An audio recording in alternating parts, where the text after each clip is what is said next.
Morning guys, welcome to my channel. আমি শুভ্র। তো আজকে রয়েছি পোলাচির একটা পেট্রোল পাম্পে, নায়ারা পেট্রোল পাম্প। তো এখন বেজে গেছে 7টা, আর এখন আমরা রওনা দেবো। আমরা যাচ্ছি ভালপাড়ায় যাওয়ার পরেই ডিসাইড করবো যে কোচি যেতে পারবো কি না। এখান থেকে ভালপাড়ায় দূরত্ব কিন্তু 61 কিলোমিটার, বেশি দূর না। 61 কিলোমিটার যাওয়ার পরেই বোঝা যাবে যে আমরা আজকে কোচি যেতে পারবো কি না। কোচি গেলে তো হবে না, কোচি যাওয়ার পথে অনেক সুন্দর সুন্দর জায়গা পড়ে, সেগুলো ঘুরতেই হবে। চলো তাহলে বেরোনো যাক।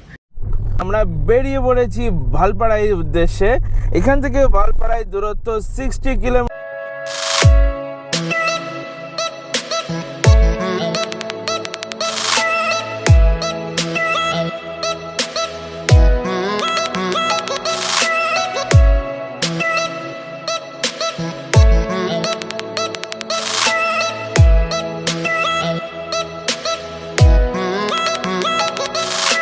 ভালপাড়ায় আর 47 কিলোমিটার বাকি রয়েছে। কিন্তু এই জায়গাটা দেখো, জায়গাটা কিন্তু বেশ সুন্দর। এই জায়গাটা বলে না, এই যে রাস্তাটা, পুরো রাস্তায় কিন্তু দুপাশ দিয়ে গাছ, মাঝখান দিয়ে রাস্তা। দারুণ দারুণ।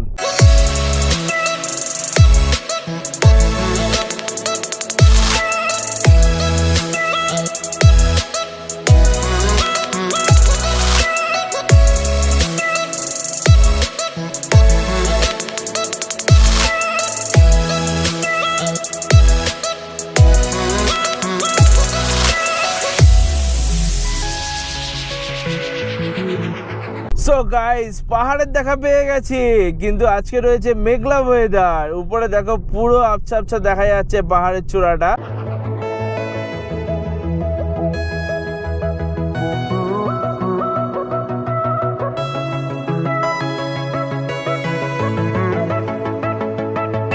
সো গাইস, লেখা রয়েছে welcome to Annamalai tiger reserve পোলাচি।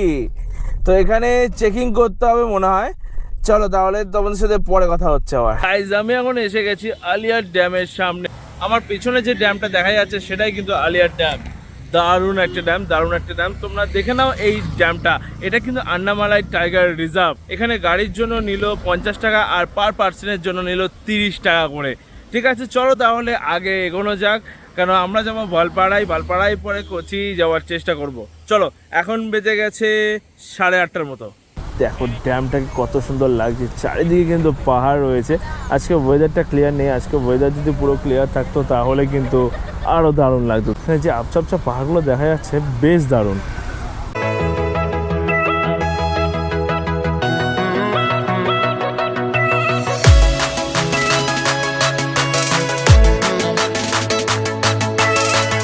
আমরা আবারও পাহাড়ে উঠছি আস্তে আস্তে। আর এই যে দৃশ্যটা, এইবারে তো আসল মজা, জঙ্গল জঙ্গল জঙ্গল। ওই দেখো উপরে উঁচু যে পাহাড় দেখা যাচ্ছে, কিন্তু আজকে মেঘ রয়েছে, তাই মেঘের মধ্যে লুকিয়ে রয়েছে পাহাড়ের চূড়া। আমরা যাচ্ছি ভালপাড়ায়। এখান থেকে 38 কিলোমিটার। ভালপাড়ায় যাওয়ার পরে একটু এদিক ওদিক ঘুরে নেবো, ঘুরে চলে যাব কোচি, যদি পসিবল হয়। না হলে আজকে থেকে যাব ভালপাড়ায়। ওয়াও, দেখো উপরে রাস্তা দেখা যাচ্ছে, ওই রাস্তা দিয়ে কিন্তু আমাদের যেতে হবে। কিন্তু দারুণ, কিন্তু দারুণ দারুণ দারুণ। Is a beautiful. So guys, এই দেখো ময়ূর একদম সামনে রয়েছে আজকেও। ওয়াও, দারুণ দারুণ। প্রথমেই দেখে নিলাম ময়ূর, তারপরে দেখা যাক কি কি দেখা যায় আরো।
এখানে একটু না দাঁড়িয়ে থাকতে পারলাম না, পিছনে দেখতে পাচ্ছ কতটা সুন্দর লাগছে, হেয়ারপিন ব্যান্ডগুলো দারুণ লাগছে।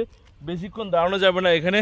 সো গাইস এইখান দিয়ে জাস্ট দেখো, জাস্ট বিউটিফুল লাগছে, জাস্ট বিউটিফুল। এই রোড দিয়ে কিন্তু আমরা এসছি, এই যে এপাশে দেখো কি সুন্দর লাগছে। আর এটাই হচ্ছে সেই ড্যাম। Wow, just beautiful. এরকম দৃশ্য দেখতে পারবো আশা করিনি। সত্যি দারুণ। দেখো ঝিকঝাক রোড রয়েছে, খুবই সুন্দর একটা রোড। আমার তো বেশ দারুণ লেগেছে। তোমাদের কেমন লেগেছে অবশ্যই কিন্তু কমেন্ট বক্সে জানিও। চলো তাহলে বেরিয়ে পড়া যাক।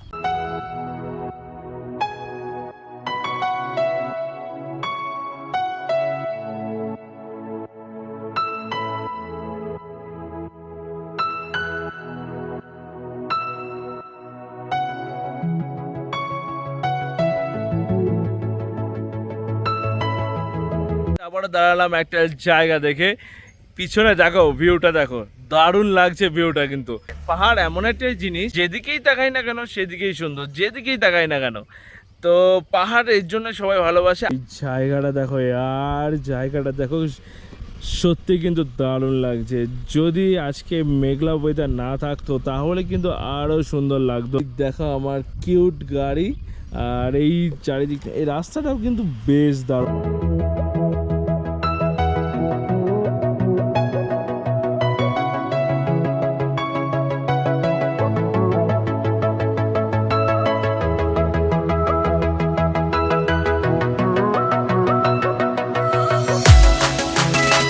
সো গাইস, এবারে হচ্ছে টি গার্ডেন। দেখো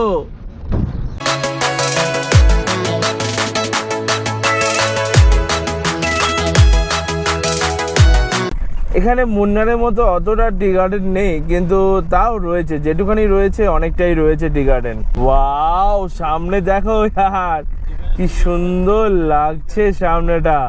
টি গার্ডেন।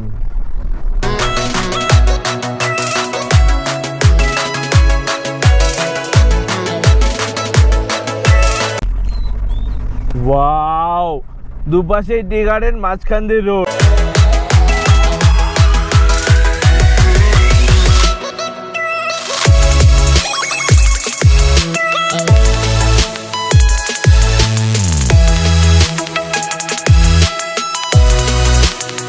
ও, ফুলটা তো আরো সুন্দর। এই বেগুনি ফুলগুলো কিন্তু আরো দারুণ লাগছে। রাস্তার একটা আলাদাই সৌন্দর্য হয়ে উঠছে।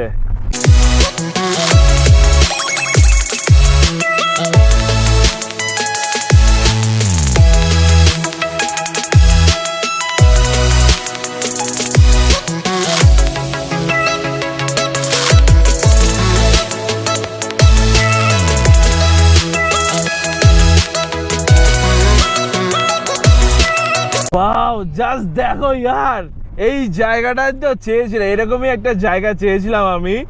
তো তোমাদেরকে দেখাতে পারছি। আমি ভেবেছিলাম মুন্নার যাব না, তোমাদেরকে দেখাতে পারবো না সেরকম টি গার্ডেন, কিন্তু এখানে এসে দেখলাম যেদিকে তাকাই না কেন চা বাগান। মুন্নারের ফিলটা কিন্তু আমি উপভোগ করতে পারছি, এতটাই সুন্দর লাগছে। দেখো সামনে দেখো यार, ওয়াও, কোনো কথা হবে না, এতটাই সুন্দর।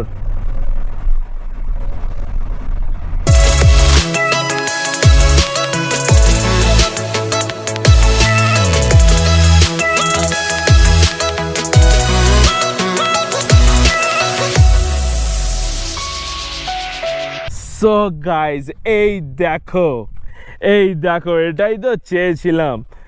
কতটা দারুণ লাগছে। এই দেখো চা পাতা তুলছে, এরা হচ্ছে চা পাতা তুলছে। আর এখানে পুরো সবুজ কচি পাতা রয়েছে, কিন্তু বেশ কিন্তু দারুণ। যেদিকে তাকাই না কেন সেদিকেই হচ্ছে টি গার্ডেন। আর একটা নতুন জিনিস দেখলাম, এরা হচ্ছে চা পাতা তুলছে, এটা কিন্তু বেশ দারুণ লাগছে।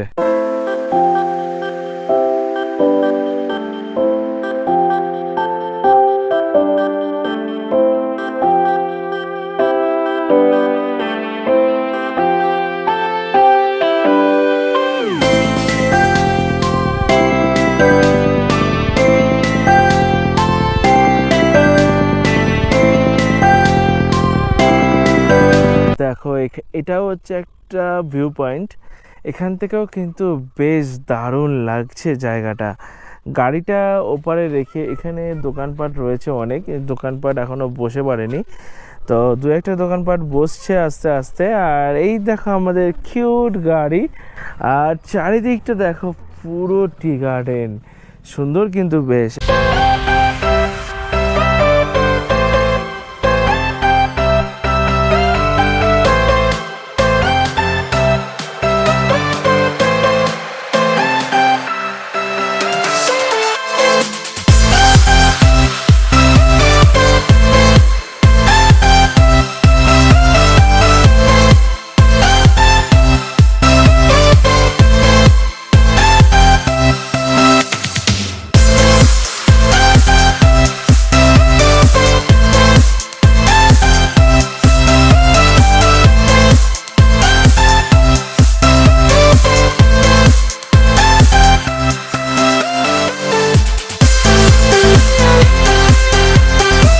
সো গাইজ আমরা এখন পৌঁছে গেছি ভালপারাই। ভালপারাইতে কিন্তু অনেক হোটেল রয়েছে, আর এখানে যে হোটেলগুলো রয়েছে হোটেলগুলো কিন্তু খুবই সুন্দর। এই দেখো সালোম হোমস্টে এখানে রয়েছে, কারণ পিছনে রয়েছে টি গার্ডেন, আর পিছনে যদি রুম নেওয়া যায় তাহলে তো সারাদিনই চা বাগান দেখে মনটা ভরে যাবে। এই দেখো টি গার্ডেন। সো গাইস এখানে মনে হচ্ছে বিয়ে টিয়ে হবে কারো, ঢাক ঢোল পিটিয়ে পিটিয়ে যাচ্ছে।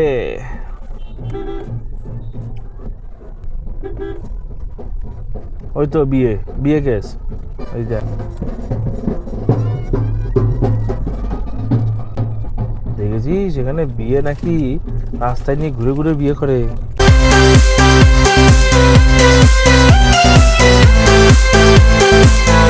গাইস টি গার্ডেন দেখো, চারিদিকে টি গার্ডেন। ও হো হো হো হো, এরকম জায়গা পেলে আর কোনো কথা হবে না। খুব সুন্দর, খুবই সুন্দর একটা জায়গা।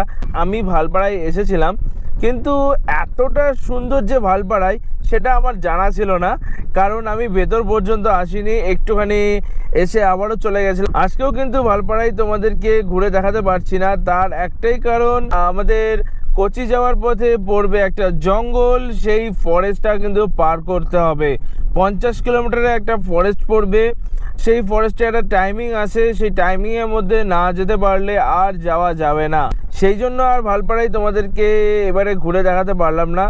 নেক্সট বার যখন আসবো বর্ষাকালেই আসবো, ভালপাড়াইটা খুব ভালোভাবে তোমাদেরকে ঘুরে দেখাবো। এখন রোড ট্রিপটা এনজয় করো।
যে যে ঘোরার জায়গাগুলো রয়েছে, মানে ওয়াটারফলসগুলো রয়েছে, সেই ওয়াটারফলসগুলো পেরিয়েই কিন্তু আমরা এসেছি, কিন্তু ওয়াটারফলসের জল ছিল না, সেই কারণে ওয়াটারফলসগুলো তোমাদের দেখাতে পারিনি।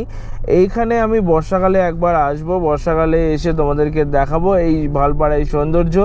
ভালপাড়ায় কিন্তু খুবই সুন্দর একটা জায়গা।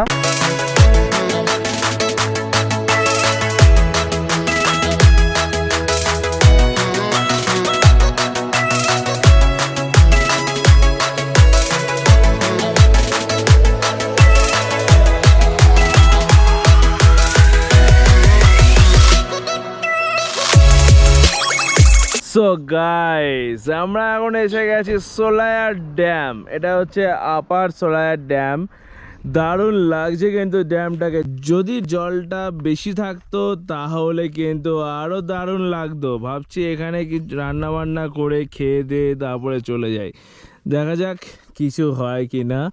তো এখানে দুটো গরু চলে এসেছিলো, আমরা ভয় চোটে গাড়িতে উঠে গেছিলাম। এবার গরু চলে আসলে বা মাংকি চলে আসলে আরেকটু সমস্যা হয়ে যাবে। গাইস, এখন হচ্ছে আমাদের রান্না। অনেকদিন পরে রোডে রান্না হচ্ছে।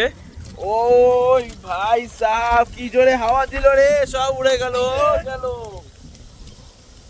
গেল গেল গেল। পারবি না,